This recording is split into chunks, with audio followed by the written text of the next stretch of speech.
दूसरा फतवा क्या है ये भी सुन लेना, ताकि दीन पूरा सीखे ना, पूरा पता चलना चाहिए। ये दूसरा फतवा क्या, इमाम का इंतजार किए बगैर वक्त होते ही नमाज पढ़ाने का हुक्म।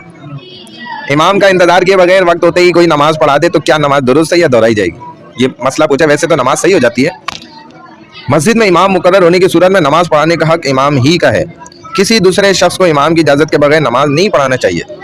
लिहाजा नमाज का वक्त होते ही फ़ौरन नमाज के लिए किसी और शख्स का जमात करवाना इमाम की हक तलफी है। अगरचे नमाज पढ़ाने वाला कोई आलिम ही क्यों ना हो, तब भी उसने गलत अमल किया। लिहाजा काबिल बर्दाश्त हद तक कभी कभार तारीख पर इमाम का इंतज़ार करना बहुत ज़रूरी है। जब एक इमाम को आप देखते हैं वो वक्त पे आपसे पहले का बैठा हुआ है, और करें ज़रा सा अल्फाजों पे कि आपसे पहले का बैठा हुआ है वो हर नमाज में, तो कभी अगर 6 महीने में एक दफ़ा ऐसा हो गया कि वो आने में आधा मिनट लेट हो गया तो आप खट से नमाज पढ़ेंगे, तो ये मना है। देख लें, ये फतवा मैं आपको नंबर भी बता देता हूँ फतवे का क्या है। बिल्कुल मुख्तसर अल्फाजों में इन्होंने पूरा शरीयत दीन को जमा कर दिया। अब इसको भी कोई ना माने तो वो उसकी बेवकूफ़ी है। कह रहे हैं अगरचे नमाज पढ़ाने वाला कोई आलिम है लेकिन उसने हक तलफी करी और काबिल बर्दाश्त हद तक कभी कभार ताखीर पर इमाम का इंतजार करना ज़रूरी चाहिए।